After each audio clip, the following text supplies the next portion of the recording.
My very special guest is the founder of Manager Method, a business focused on empowering managers with practical tools to lead effectively.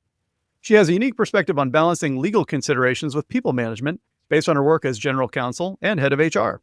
She's passionate about making leadership development accessible and impactful, helping managers create positive ripple effects within their teams. She is Ashley Hurd. Welcome to the show, Ashley. Thank you, Matt. I love it. I mean, it's, you just want to record that snippet of it and play it for yourself on those days. So thank you. Absolutely. And I'm so excited to be having this conversation with you because we've only had a chance to connect briefly, but I was fascinated by your background and all the great stuff that you're bringing to something I'm super passionate about too, which is helping managers, approach this leadership thing that we all need to do that much better. I appreciate it. I always love when you listen to a podcast and then you finally get to be on it. So everything comes full circle. So Matt, love the work you're doing. It's so cool. And I feel like we should probably take a look at your background. I mentioned at the top that you had a legal background and then you also shifted into HR leadership and now manager training. So maybe just tell us a little bit about how those transitions kind of played out for you. A lot of career transitions, like a lot of people, probably happen by external things. By external things, something like having children and wanting to move closer to family, or my spouse getting another job. And sometimes those end up in professional shifts. But the way I look back on it, which now is helpful to do, because sometimes if you look at what I call a career quilt, sometimes people look at your resume or your LinkedIn or just experiences and you don't have quite the nice phrase for it. You just think I've had all these different experiences. But when I started out, I worked in sales for a couple of years, cold calling, which I say was the best and worst first job. Best because, well, I'll say worst because if you've ever cold called, it is a humbling experience in the true sense of the word, not like I won an Oscar. But I was cold calling CFOs and then got promoted and was meeting heads of HR. And that time it was strategic research. The company was corporate executive board. It's now part of Gartner. And they had done research with Gallup on employee engagement. And I was 23. I'd never heard of these concepts and everything spoke to me. And so a lot of what I do now goes back to that foundation. I'd had a plan to go to law school, really no reason for that. There weren't lawyers in my family, but I worked as a law firm lawyer. A lot of times people will leave after that to go in-house, work directly for companies to have better work-life balance.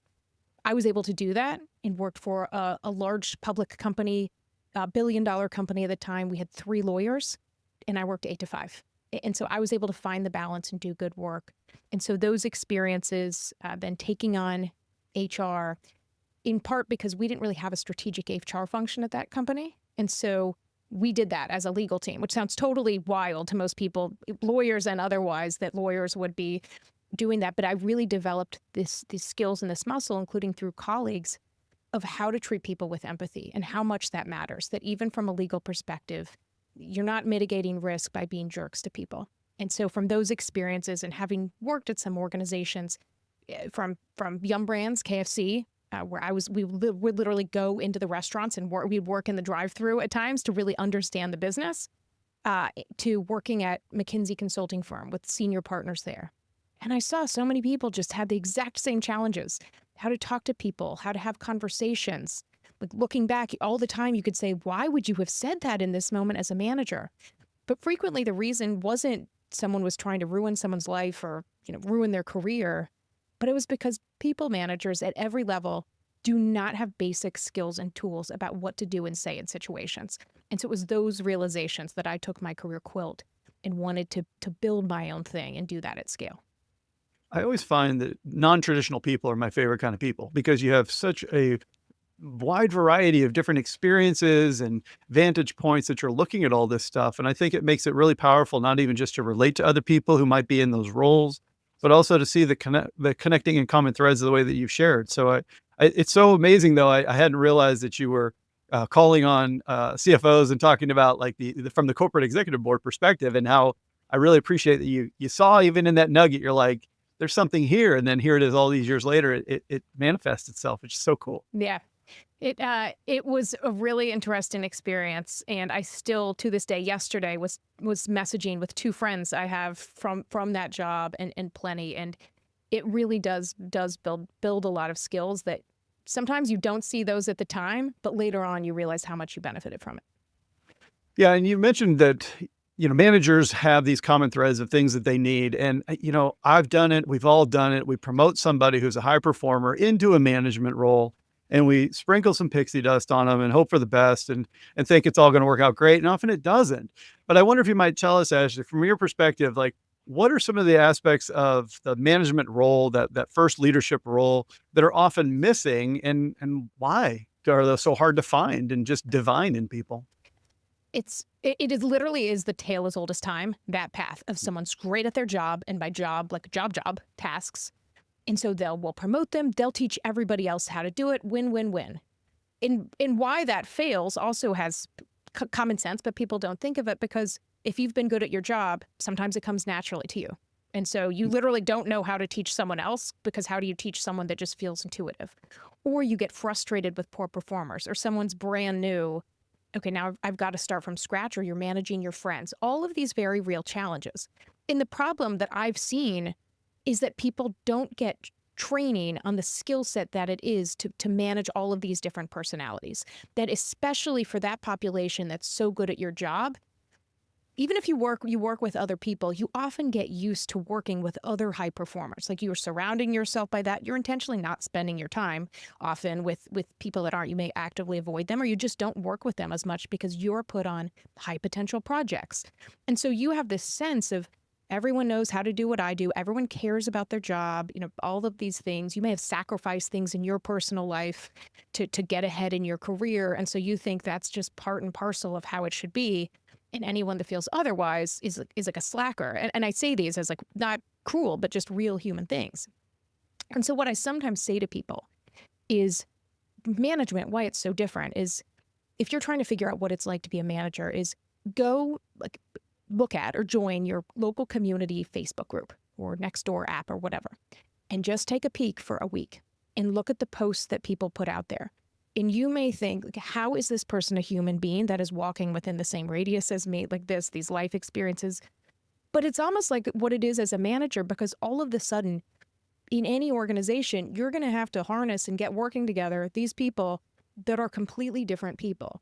And so one of the aspects, I think, is really thinking of who should become a manager and who's interested in being a manager. Because a lot of people just take it on for what I call the LinkedIn test, to announce it on LinkedIn. I've gotten this new job. You're promoted. That's amazing. Congrats, congrats, congrats. Then you're in the job and you're miserable because everything feels out of your control. But so giving people the recognition of what it's like, a peek into management, having that sense, but then giving them the tools of how to work effectively with those different personalities. That I will say I have used literally predictive index for well before we ever had this conversation. I've used it in my work for people to get a sense of who they are and who they're working with. And that recognition is the biggest piece of success. Yeah, it's huge. I mean, self-awareness is something that we think everyone has, we think we have, and boosting that awareness of self and others is just such a critical aspect of what it takes to lead, really at any level, in my experience. And I've enjoyed the PI tools. I've enjoyed teaching self-awareness at Boston College. I think it can't really be overstated. But going back to something you said, which is like, you're managing your friends now. I've just promoted you. Now all the people that you used to lunch with look at you a lot differently. You're welcome. And you're like, what?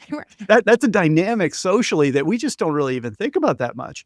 And then the second bit about, talking about how now you've got all these different levels of performers, and you're actually on the hook to try to help them sort of reach that next level as a reflection of your leadership. And you're like, well, I didn't have those problems that they have, or they just have to do what I did. That's the other thing I see oftentimes. Like, here's what you need to do, because this worked for me. Well, that doesn't mean it's necessarily going to work for them. So I think we just underestimate, to your point about how much people really want this role. And then we also underestimate what it takes to actually do it well. Yeah. I totally agree. I mean, I think having that pause in recognition of working with people and people's instincts often are based on their own life experience. Totally. And one of the reasons I think I'd been successful in my career is that I personally did have a lot of life experiences. I actually didn't go through a lot of leadership training and formal things like that until I was like pretty advanced in my career and had already moved up. And I've thought a lot about this. Matt, I know we've had conversations. And like I'm glad to talk to you. My husband is very glad that we're talking. My kids are, because I talk about like leadership and management, these things all the time at home.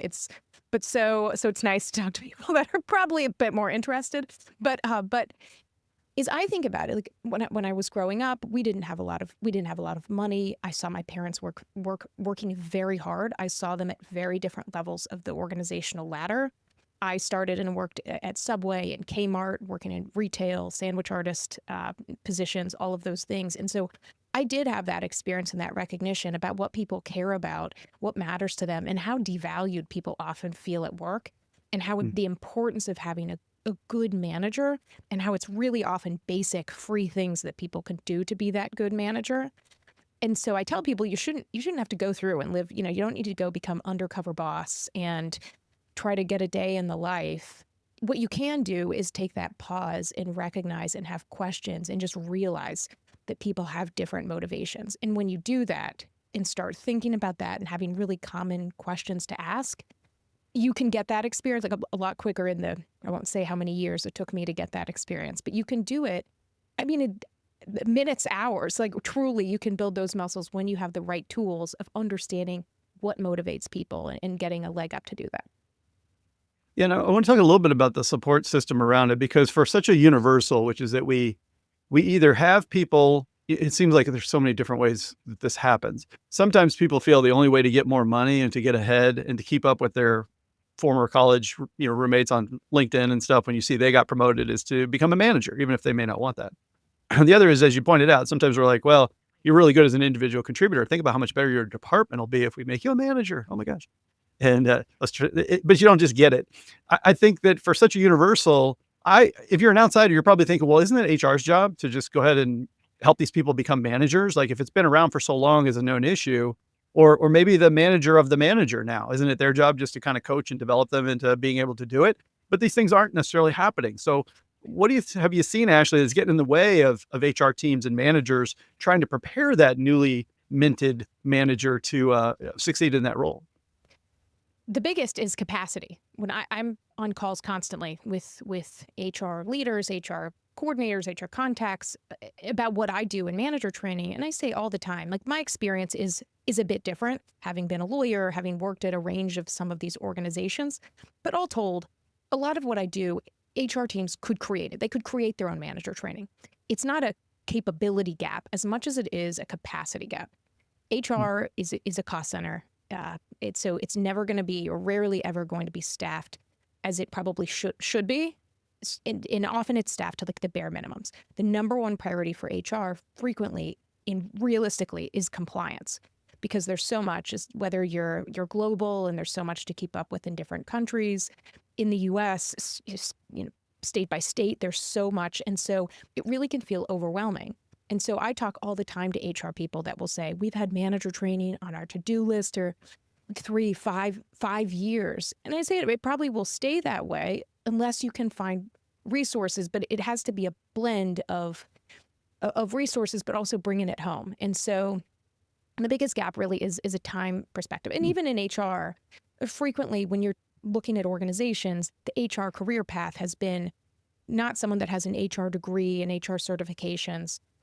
Often there's organizations that it's someone that had some sort of business role and someone plucks them like, oh, we're going to make you the office manager. Now we'll make you HR. And so the HR skills then have to be compliance based. It's really hard for that person to teach others how to have these very important personal conversations when they've never gotten any training for that. And so from the HR perspective or the manager of managers, it's really a lack of capacity, but then skills to teach others how to do it.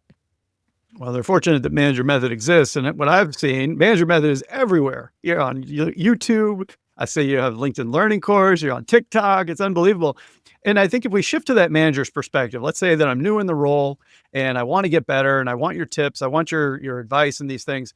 How do you think about those channels when you're creating all this content? Is there a difference for me as the manager if I go to see you on YouTube versus TikTok versus LinkedIn, or is it just a matter of platforms are just different? Well, I wouldn't be a content creator if I didn't say come like and subscribe to every channel possible. But no, I look at the different platforms in different ways. I actually started on YouTube just before I started on TikTok, only because I started making videos on YouTube 3 years ago, which was breaking down at that time the US OSHA, Occupational Safety Health Administration, their vaccine mandate, and explaining what that meant in real terms. And I did that because I'd started my business. I started Manager Method just over 5 years ago. But like a lot of people, I was doing fractional work, meaning I was doing general counsel work, chief people officer work, doing all of that. But what I'd done frequently in my work was within companies when there was a law, like explaining it to people in like non-lawyer terms. I mean, I no longer practice law. Part of it is I'm glad I've had that experience. I'm just not, law is not my passion, but I do like taking legal things and breaking them down into concepts. And so I did that on YouTube. And so I always, and I still to this day have now every week I publish a longer video that ranges for things of breaking things down. Like I break down legal cases. I do role plays where I don't do either. I literally pretend like I'm a manager or HR talking to someone on the other side of the camera. I will say, yes, it's as awkward. It is as awkward to film that and pretend like I'm having a conversation as you might think. You kind of just have to ignore that and assume, even if this helps one person, it's better than the 10 or 100 people that may watch that and make fun of me for having to pretend conversation. But it's an avenue that I've found helpful.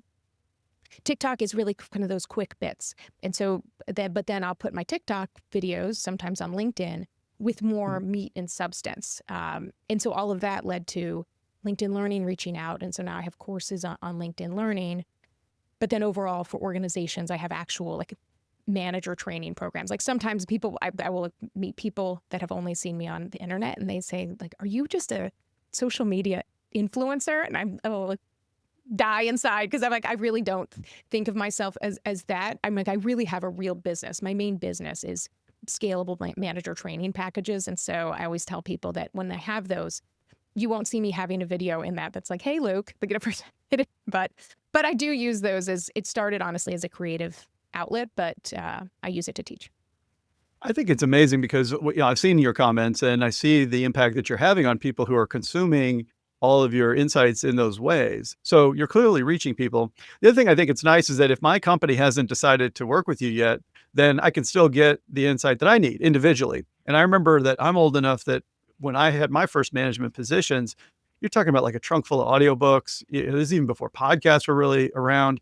And so it was a matter of like, I wanted to invest in myself to learn my craft so that I could be better for those around me and, get recognized and all these kinds of things. So I love the fact that there's always managers out there who are saying like, how do I get an edge? How do I become good at what I'm doing? I want to do well.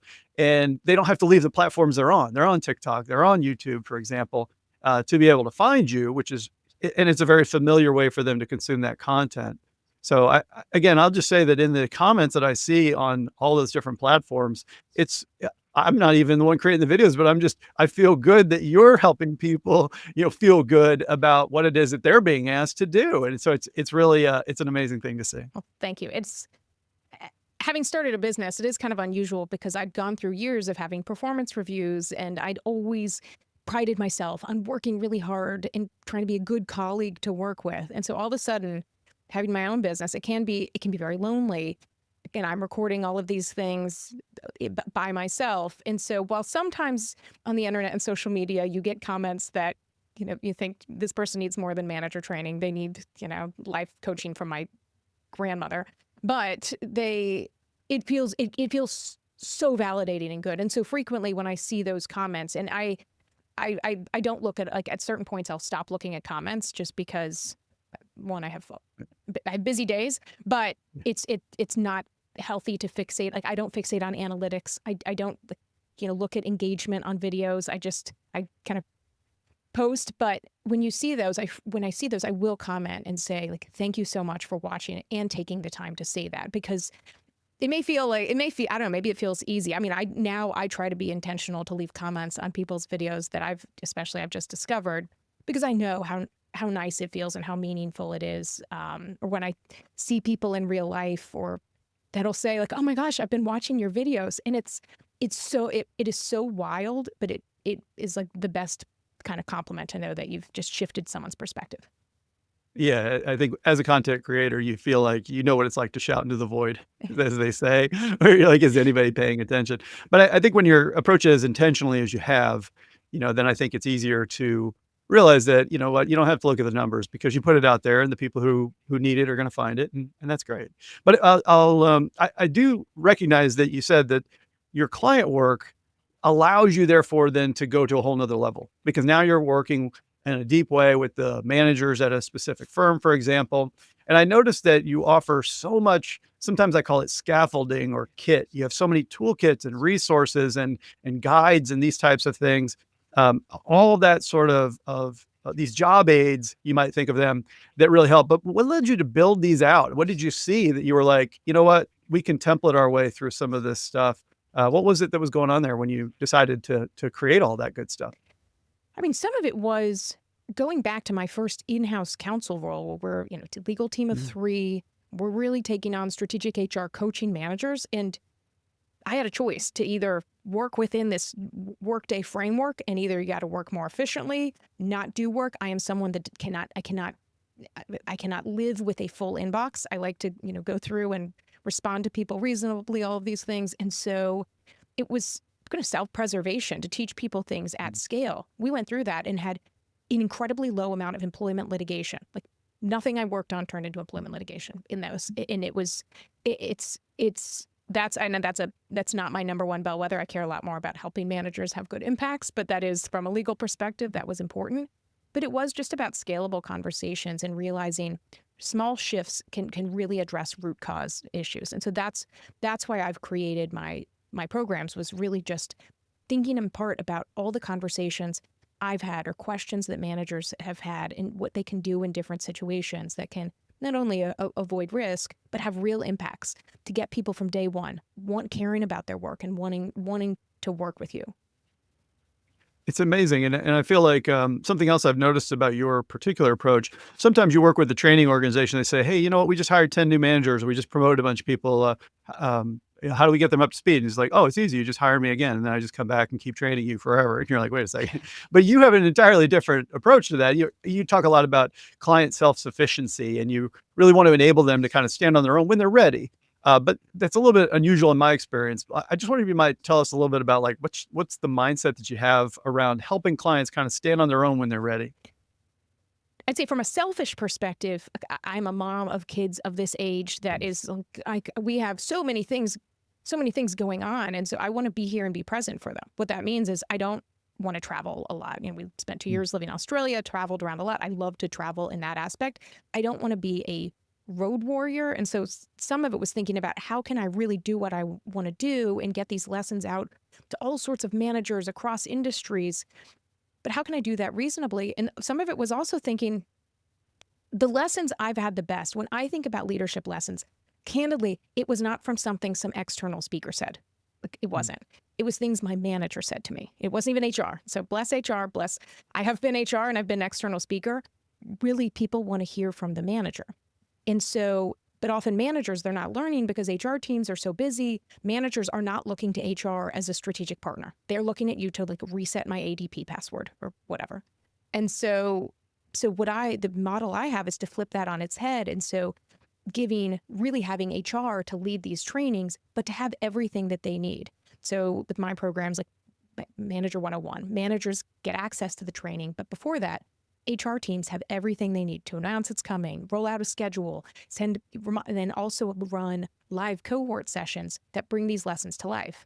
And HR teams have all the decks they need, the talking points. I can make additional edits. Our team can. They can make additional edits, but it's so much easier to edit that than try to create it from scratch. And so what I love is hearing from HR teams, not just after they've rolled it out, because still there's people that are like, I don't want to take a video course. I don't want to, all that. Totally get that. But when they have the cohort session, hearing from HR that they had people that said, I didn't want to take this training. I really liked that. Occasionally I go and facilitate sessions. I really try to make that as a kickoff and hand it over to internal teams. Again, not that I don't like making revenue and all of those things, but to really drive it home, people hear from me in the videos, but then to drive it home and actually bring it to life, that's where the internal teams can do that with, but having all the tools they need. So that's it's been a very successful model at this point in time across industry. And but I love it because it also allows me to work really closely with HR teams. I love it too because I always talk about content and context. And for someone like yourself, you have tons of content, but you can't know the context, at least not reasonably well. But there's only so much you can glean from being an outsider. On the inside, they have tons of context because they know exactly what's going on, what they're trying to accomplish, the history of the firm, everything, but they don't have the content like you've been talking about the whole show.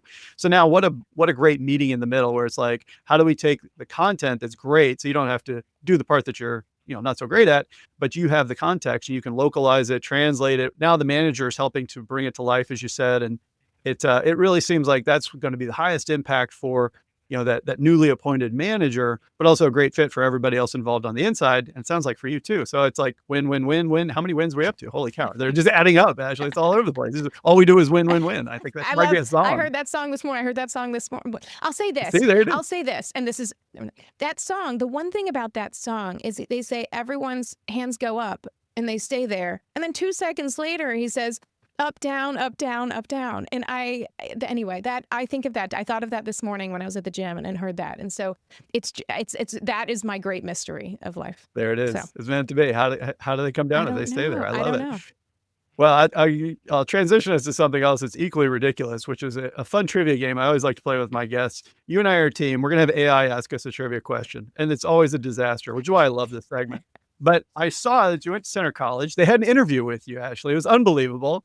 And you had mentioned your theater background, and you had said that you wanted to be a playwright. Yes. And it's pretty amazing. So what we're going to do is we're going to have a trivia question about theater. Oh, gosh. You might be on your own, even though we're working on this together. Here it comes. This is the name given to the raised area where actors perform. What is it? These might be stage. I think it's got to be the stage. I hope. Oh, come on, AI, you're going to have to challenge us at some God. point. Audience, you're playing along at home. You can lock in your answer. Ashley is going with stage, as am I. You got it. The answer is stage. Look at that. How many times would you say you took the stage, Ashley, in your theatrical career? So I did theater as a kid, but I actually really like the playwright aspect better. Shocking for someone who's on video a lot, but I loved the playwright aspect. I do have a full screenplay that I've been, done nothing with for about 4 years, but yes. Nice. I love it. I love it. Well, there you go. So absolutely fascinating. I'm sure it powers the success you're having with all your content, and training's a bit like a stage too. So I think everything comes full circle in your world, and I'm delighted to have had a chance to take a peek and really get to know you a little bit better. And I love your approach, doing great things for managers. So I'll leave you with this question. Where can my audience go to learn more about you and about Manager Method? Thank you, Matt. You can find at Manager Method across a variety of social media platforms. On LinkedIn, you can find me as Ashley Herd. Herd. Yes, say like the cow, wish there's something better. And you can go to my website, managermethod.com, to probably see links to all of these things, but also some of our organizational training or individual courses. I love it. Listeners, I'm going to have those links for you in the show notes. You're only one click away from getting connected with Ashley and finding all about all the great things that she's doing over there with Manager Method. Ashley, thanks so much for spending some time with me today. I've learned a ton, and I just always enjoy hanging out with you. Thank you, Matt. Same.